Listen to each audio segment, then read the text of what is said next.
മന്ത്രിക്ക് വീഴ്ചയോ എന്നാണ് ചോദ്യം. ആന്റോ അഗസ്റ്റിൻ, മന്ത്രിക്ക് വീഴ്ച പറ്റിയോ?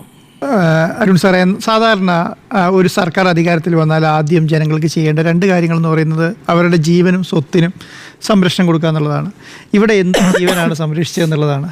കേരളത്തിലെ ഒരു പാവപ്പെട്ട ഒരു സ്ത്രീ ഒരു സ്ഥലത്ത് നമ്മുടെ ഒരു ആരോഗ്യ കേന്ദ്രത്തിൽ അവരുടെ രോഗം ചികിത്സിക്കാൻ വേണ്ടി വരുന്നു. ആ ചികിത്സിക്കാൻ വരുന്നതിനാണ് ആ ജീവൻ രക്ഷിക്കാൻ വേണ്ടിയിട്ടാണ്, മകളുടെ ചികിത്സയ്ക്ക് വേണ്ടി വരികയാണ്. അപ്പം എന്താണ് സംഭവിക്കുന്നത്? അവിടെ ആ കെട്ടിട ഇടിഞ്ഞു വീണ് അദ്ദേഹം മരിക്കുക എന്നുള്ളതാണ്. നമ്മൾ കുറേ നാളുകളായി ഇത് പറയുന്നതാണ്. രണ്ട് കാര്യങ്ങളിലാണ് ഞാൻ നേരത്തെ പറയുന്ന ഈ ഇടതുപക്ഷ സർക്കാർ പ്രശ്നത്തിൽ പോകുന്ന രണ്ട് വിഷയം ഏതാണെന്നറിയോ? ഒന്ന് വനം വകുപ്പും ഒന്ന് ആരോഗ്യ വകുപ്പും.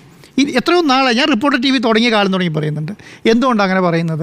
അങ്ങനെ പറയുന്ന കാരണം ഇത് ഈ വകുപ്പുകൾ കൈകാര്യം ചെയ്യുന്നതിനുള്ള വീഴ്ച എന്നുള്ളത് കൊണ്ടാണ്. എന്താണ്, നമ്മളൊരു വാർത്ത പറയുമ്പോൾ കേരളത്തിലെ എല്ലാ വകുപ്പുകൾക്കെതിരെയും എല്ലാ ചാനലുകളും എല്ലാ മാധ്യമങ്ങളും വാർത്ത ചെയ്യുമല്ലോ. ആരെങ്കിലും ഏതെങ്കിലും പ്രതികാര ബുദ്ധിയോട് സംസാരിക്കുന്ന കേട്ടിട്ടുണ്ടോ?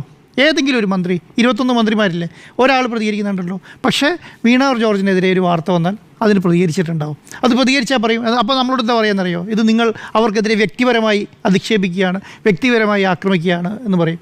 ഇന്നത്തെ സംഭവം എന്താണ്? ഇന്നത്തെ സംഭവം അവർക്ക് വന്ന് പറഞ്ഞാൽ മതി, ഇവർ വീഴ്ച പറ്റി. വീഴ്ച ആർക്കാണ് പറ്റാത്തത്? ലോകത്ത് വീഴ്ച പറ്റാത്ത ആരെങ്കിലും ഉണ്ടോ? വീഴ്ച പറ്റും. അവർ ആ വീണ ഈ കെട്ടിടിഞ്ഞ് വീണ സ്ഥലത്തില്ല എന്നുള്ള കാര്യം എല്ലാവർക്കും അറിയാലോ. അവർക്കറിയില്ല, ആരെങ്കിലും ഒരാൾ പറഞ്ഞു കൊടുത്തായിരിക്കും. ഈ ബാത്റൂം ഉപയോഗശൂന്യമായിരുന്നു, ഉപയോഗിക്കാത്തതായിരുന്നു, വേസ്റ്റ് ഇടുന്നതായിരുന്നു, ഇത് ഇടിഞ്ഞ് വീണു എന്ന് അതിൻ്റെ അകത്ത് ആരുമില്ല എന്ന് പറഞ്ഞു കൊടുത്തായിരിക്കും. അവരവിടെ പോയി നോക്കിയിട്ടൊന്നുമില്ലല്ലോ. അവിടെ മാധ്യമങ്ങൾക്ക് പോലും മനസ്സിലായിട്ടില്ല, ആർക്കും മനസ്സിലായിട്ടില്ല. അവർക്ക് എന്തുകൊണ്ട് പറയാൻ കഴിയുന്നില്ല ഇതിങ്ങനെ ഇടിഞ്ഞു വീണതായിരുന്നു എന്ന് പറയാൻ കഴിഞ്ഞില്ല? ഞങ്ങൾക്ക് അറിയണ്ടായിരുന്നില്ല ഇതിൻ്റെ അകത്ത് ആൾ കുടുങ്ങിയിരിക്കുന്ന അറിയാൻ കഴിഞ്ഞിട്ടില്ല. അറിഞ്ഞപ്പോടെ ഞങ്ങൾ അതിനനുസരിച്ചുള്ള സംവിധാനങ്ങൾ മുന്നോട്ട് കൊണ്ടുപോയി എന്ന് VN വാസവൻ അതാണല്ലോ പറഞ്ഞത്. ഞാൻ അറിഞ്ഞു എനിക്ക് തോന്നിയപ്പോൾ ഞാൻ JCB കൊണ്ടുവരാൻ വേണ്ടി പറഞ്ഞു. അവർക്ക് നിന്നവർക്ക് തോന്നിയിട്ടില്ല എന്നുള്ളതാണ്. അവിടുത്തെ മെഡിക്കൽ കോളേജ് ഉദ്യോഗസ്ഥന്മാരുണ്ട്, അവിടുത്തെ സൂപ്രണ്ടുണ്ട്, അവിടുത്തെ ആ കോളേജുമായി ബന്ധപ്പെട്ട ആൾക്കാരുണ്ട്, ഫയർഫോഴ്സിൻ്റെ ആൾക്കാരുണ്ട്. അവർക്കൊന്നും തോന്നിയില്ലല്ലോ. അവിടെ വന്നപ്പോൾ തോന്നിയത് ആർക്കാണ്? VM വാസവനാണ്. വന്നപ്പോൾ അദ്ദേഹം പറഞ്ഞല്ലോ, ആ പറഞ്ഞ കാര്യത്തിന് അതിങ്ങനെ തോന്നി, ഞാൻ വിളിച്ചു വരുത്തി, JCB വിളിച്ചു വരുത്തി എന്നുള്ളത് അതൊരു കുറ്റമായിട്ട് ഞാൻ കാണുന്നില്ല. അപ്പം ഞാൻ ഒരു സംഭവം, നമ്മൾ ആ മന്ത്രിമാർ രണ്ടുപേരും അവിടെ ഇല്ല എന്നുള്ളത് അറിയാം. വീണ ജോർജ് എങ്ങനെയാണ് അവിടെ വരുന്നത്? വീണ ജോർജിന് അവിടെ ഒരു പ്രോഗ്രാം ഉണ്ടായിരുന്നതുകൊണ്ട് അവിടെ എത്തിയതാണ്. അല്ലെങ്കിൽ തിരുവനന്തപുരത്ത് കിടക്കുന്ന വീണ ജോർജ് എന്തായാലും കോട്ടയത്ത് ഉണ്ടാകാൻ വഴിയില്ലല്ലോ, ഉണ്ടായിരുന്നു, അതുകൊണ്ട് എത്തി എന്നുള്ളത് മാത്രമേ ഉള്ളൂ. അപ്പം നമ്മൾ മനസ്സിലാക്കേണ്ട ഒരു കാര്യം എന്ന് പറയുന്നത്, നമുക്കൊരു തെറ്റ് പറ്റി, എന്നെ ഇത് തെറ്റിദ്ധരിപ്പിച്ചു, അത് അവിടെ ന്യായീകരിക്കേണ്ട കാര്യമില്ലെന്ന്. ഈ ന്യായീകരണങ്ങളാണ് ഞാൻ പറയുന്നില്ല, ആദ്യം തുടങ്ങിയ അവസാനം വരെ വീണ ജോർജ് എന്നുള്ള മന്ത്രിനെ പ്രശ്നത്തിലാക്കുന്ന ഈ ന്യായീകരണങ്ങളാണ്. എന്നിട്ട് എന്താണ്, ഒരു സ്ത്രീ മരിച്ചു എന്ന് ഉറപ്പിച്ചല്ലോ, ആ പത്രസമ്മേളനം, അത് കഴിഞ്ഞിട്ടുള്ള ആ പത്രസമ്മേളനം നടത്തുമ്പോൾ നമ്മളടക്കമുള്ള മാധ്യമങ്ങൾ, ജനങ്ങളെല്ലാവരും എന്താ പ്രതീക്ഷിക്കുക? ഇവർക്കെതിരെ ഒരു അനുശോചനം പറഞ്ഞ് ഇങ്ങനെ സംഭവിച്ചു പോയി, മനസ്സിലായോ, അതിൻ്റെ അന്വേഷണം നടത്തും, അതിന് തക്കതായ നടപടി സ്വീകരിക്കും എന്നുള്ളതാണല്ലോ നമ്മൾ പ്രതീക്ഷിക്കുക. ഇനി ഇതുപോലെയുള്ള ഒരു സംഭവം നടക്കാതെ നമ്മൾ തൊട്ടടുത്ത ബിൽഡിങ്ങിലേക്ക് ഇന്ന് തന്നെ മാറുകയാണ്. ഇതൊക്കെയാണ് നമ്മൾ പ്രതീക്ഷിക്കേണ്ട വാർത്ത. വരുന്ന ഭാഗത്ത് എന്തെടുത്തുകൊണ്ട് വരുന്നത്? 2013 എക്സിക്യൂട്ടീവ് എഞ്ചിനീയർ റിപ്പോർട്ട് എടുത്തുകൊണ്ട് വരികയാണ്. UDFൻ്റെ കാലത്തുള്ള എക്സിക്യൂട്ടീവ് എഞ്ചിനീയർ. എന്തിനാണ് അങ്ങനെ ഒരു സാധനം? ഇന്നത്തെ അത് ആ ഒരു ഔചിത്യം എന്താ? അങ്ങനെ ഒരു സാധനം എടുത്തുകൊണ്ട് വരുന്ന ഒരു ഔചിത്യം എന്താണ്? അങ്ങനെ ചെയ്യാൻ പാടുമോ?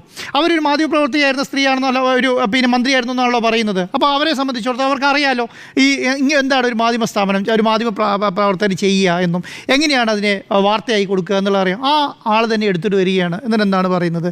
ഇതാ 2013 3 വർഷം UDF ഒന്നും ചെയ്തിട്ടില്ല, ശേഷം ഞങ്ങൾ 2021 ഇത് ചെയ്തു എന്നുള്ളതാണ്. അതൊന്നും അല്ലല്ലോ ക്വസ്റ്റ്യൻ. ഇന്ന് അവിടെ ഒരു കെട്ടിടം ഇടിഞ്ഞ് വീണ ഒരു സ്ത്രീ മരിച്ചിട്ടുണ്ടോ ഇല്ലയോ എന്നുള്ളത് മാത്രമാണ്. അവർക്ക് എന്ത് സംഭവിച്ചു, എങ്ങനെയാണ് ഇത് സംഭവിച്ചത് എന്നുള്ളതാണ്. അപ്പോൾ ഇതിനെ ന്യായീകരിച്ച് എന്താ ഈ വെളുക്കാൻ തേച്ചത് പാണ്ട എന്ന് പറയുന്ന പോലെ ഇപ്പോഴത്തെ ഈ അവസ്ഥയിൽ എത്തിച്ചിരിക്കുന്നു എന്നുള്ളതാണ്. ഇത് തന്നെയാണ് മുൻപ് സംഭവിച്ചിട്ടുള്ളതാണ്. ഇനി നിങ്ങൾ നേരത്തെ പറഞ്ഞ പോലെ തന്നെ കേരളത്തിലെ ഞാൻ പറയുന്നത് ഈ മെഡിക്കൽ സംവിധാനം, ഈ മെഡിക്കൽ കോളേജുകൾ മാത്രമല്ല, കേരളത്തിൽ എത്ര വകുപ്പുകളുടെ എത്ര ബിൽഡിങ്ങുകൾ ഇടിഞ്ഞു പൊളിഞ്ഞ് വീഴാതെ കിടക്കുന്നുണ്ടെന്നറിയോ? നിങ്ങൾ കേരളത്തിൽ പഞ്ചായത്ത് ഓഫീസുകൾ പലതൊന്ന് പോയി നോക്കണം, ചില വില്ലേജ് ഓഫീസുകൾ പോയി നോക്കണം, മനസ്സിലായോ? 10, 50, 80, 90 വർഷമായി ഓടിട്ട് കിടക്കുന്ന ബിൽഡിങ് ഇതിൻ്റെ അകത്താണ് ഈ പറഞ്ഞ ഈ വില്ലേജ് ഓഫീസുകളും പഞ്ചായത്ത് ഓഫീസുകളും വർക്ക് ചെയ്യുന്നത്. എത്ര ആൾക്കാർ, പാവപ്പെട്ടവരാണല്ലോ ഇവിടെയൊക്കെ കയറി ഇറങ്ങുന്നത്, അവർക്ക് അറിയില്ലാത്തവരാണല്ലോ, ഇതിന് ആവശ്യത്തിന് വേണ്ടി വരുന്നവനായിരിക്കുമല്ലോ. എത്ര താലൂക്ക് ഹോസ്പിറ്റലുകൾ ഈ പഴയ ബിൽഡിങ്ങിൽ നിൽക്കുന്നു എന്നുള്ളതാണ്. ഇനി ഇതുപോലെ ഒരു വലിയ മെഡിക്കൽ കോളേജ്, നമ്മൾ കഴിഞ്ഞ 2-3 ദിവസമായി പറഞ്ഞുകൊണ്ടിരിക്കുന്ന കാര്യമുണ്ടല്ലോ, കേരളത്തിലെ മെഡിക്കൽ കോളേജുകളിൽ തിണ്ണയിലാണ് ആൾക്കാർ കിടക്കുന്നത്. എന്തുകൊണ്ടാണ് കിടക്കുന്നത്? അവിടെ കിടക്കാൻ സ്ഥലമില്ല. എന്ന് പറഞ്ഞാൽ ബെഡ് കൊടുക്കാൻ സ്ഥലമില്ലാത്ത സ്ഥലത്ത് നിങ്ങൾ പൂട്ടിയിട്ടെന്ന് പറഞ്ഞാൽ അത് യൂസ് ചെയ്യും ജനങ്ങൾ. നിങ്ങൾ പൂട്ടിയിട്ട് ബാത്റൂം ആണെങ്കിലും ജനങ്ങൾക്ക് വേറെ ഓപ്ഷൻ ഇല്ല, അത് പോയി യൂസ് ചെയ്യുന്നുള്ള. അത് ഈ മന്ത്രിമാർക്ക് അറിയാത്തതാണോ? തിണ്ണയിൽ കിടക്കാത്തോ? അപ്പം എന്താണ്, ഒരു സ്ഥലത്ത് ഒരു അപകടം ഉണ്ടായെന്ന് പറയുമ്പോൾ അരിച്ച് പറക്കേണ്ട ആൾക്കാരായിരിക്കണം അവിടെ. അങ്ങനെ ഇൻസ്ട്രക്ഷൻ അവിടെ വേണം. അങ്ങനെ ഇൻസ്ട്രക്ഷൻ ഇല്ല പൊതുവായിട്ട്. എക്യുപ്മെൻറ്റ് വാങ്ങുക എന്ന് പറയുന്നത് നമ്മളൊരു കാര്യം മനസ്സിലാക്കേണ്ടത്, ഒരു സ്വകാര്യ സ്ഥാപനം നോക്കുക. ഒരു സ്വകാര്യ സ്ഥാപനത്തിന് വരെ എന്തൊക്കെ, ഇപ്പോൾ ഈ സ്ഥാപനത്തിൽ തന്നെ എന്തൊക്കെ സാധനം മേടിക്കണം എന്നുള്ളത് നമുക്ക് ഒരു ദിവസം മണിക്കൂർ എത്ര ആൾക്ക് ആലോചിച്ചിട്ടാണ് നമ്മളിത് ചെയ്യുന്നത്. ഇത്രയും വലിയൊരു ആരോഗ്യ മേഖല, ഇന്ത്യയിലെ ലോകത്തിലെ ഏറ്റവും നല്ല ആരോഗ്യ മേഖല, ഒന്നും സംശയമില്ല. നമുക്കെല്ലാം അത് അംഗീകരിച്ച് തന്നെയാണ് പോകുന്നത്. ഈ ആരോഗ്യ മേഖല നല്ലത് തന്നെയാണ്. ഇപ്പം മറ്റുള്ള സംസ്ഥാനത്ത് വെച്ച് നോക്കിയാലും മറ്റുള്ള രാജ്യത്തെ വെച്ച് നോക്കിയാലും അതിനേക്കാൾക്ക് നല്ല ആരോഗ്യ മേഖലയാണ്. പക്ഷേ എന്താണ്, കാലാനുസൃതമായിട്ടുള്ള അപ്ഡേഷൻ നമ്മൾ നടത്തണ്ടേ? ആ അപ്ഡേഷൻ നടത്തുന്നുണ്ടോ ഇല്ലയോ എന്നുള്ളതാണ്. ഇന്നും ഓരോ മെഡിക്കൽ കോളേജിലും, ഇപ്പോൾ ഇന്ന് കോഴിക്കോട് നിന്ന് റിപ്പോർട്ട് ചെയ്യുന്നത് എന്താണ്, ഇന്ന് റിപ്പോർട്ട് ചെയ്യുന്നത് എന്താണ്, എക്യുപ്മെൻറ്റ് മേടിച്ചു കൊടുക്കാൻ ഷീറ്റ് കൊടുത്തു എന്നുള്ളതാണ്. അവിടെ മേടിക്കാൻ കഴിഞ്ഞു, ഓപ്പറേഷൻ നടത്താൻ വേണ്ടിയിട്ട് എക്യുപ്മെൻറ്റ് മേടിച്ചു കൊടുക്കാൻ ഷീറ്റ് കൊടുത്തു, ഡോക്ടർ ഷീറ്റ് കൊടുത്തു എന്നുള്ളതാണ് പറയുന്നത്. അവിടെയും ഇത് എന്താണ്, അപ്രഖ്യാപിത നിയമമായിട്ട് നടക്കുകയാണ്, അലിഖിത നിയമമായിട്ട് നടക്കുകയാണ്. അവിടെ എന്താണ്, അവിടെ ഓപ്പറേഷൻ ചെയ്യണമെങ്കിൽ ഈ സാധനം വേണം എന്നുള്ളതാണ്. എന്തുകൊണ്ട് നമുക്ക് ഒരു മെഡിക്കൽ കോളേജിലേക്ക് ആവശ്യമുള്ള സാധനം അവിടെ ബഡ്ജറ്റ് കണ്ടെത്തി അതിന് വേണ്ടിയിട്ട് ബഡ്ജറ്റ് നിശ്ചയിച്ച് ആ ബഡ്ജറ്റിൽ കൊണ്ട് അവിടെ സാധനം മേടിക്കാൻ കഴിയുന്നില്ല എന്നുള്ളതാണ്. ഈ ലോകമൊക്കെ അത്രയും വളർന്നില്ലേ?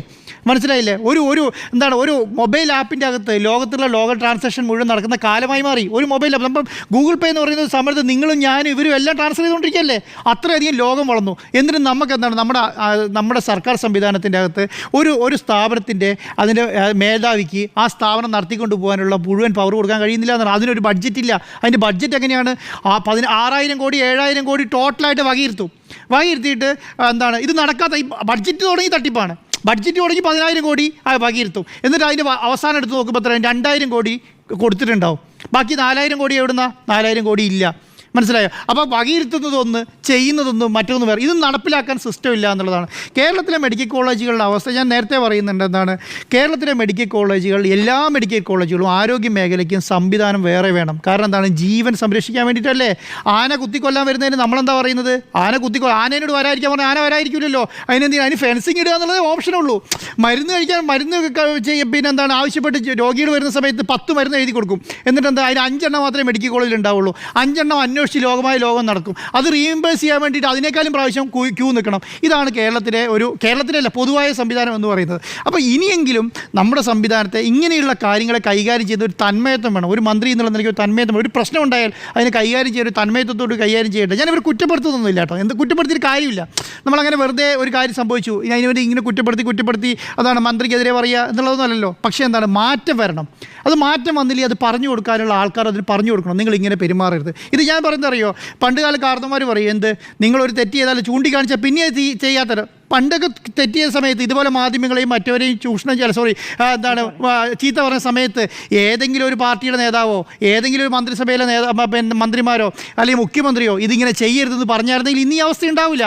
ഇനിയെങ്കിലും തിരുത്തിയിട്ടുണ്ടെങ്കിൽ നല്ലതെന്നുള്ളതാണ് എൻ്റെ അഭിപ്രായം.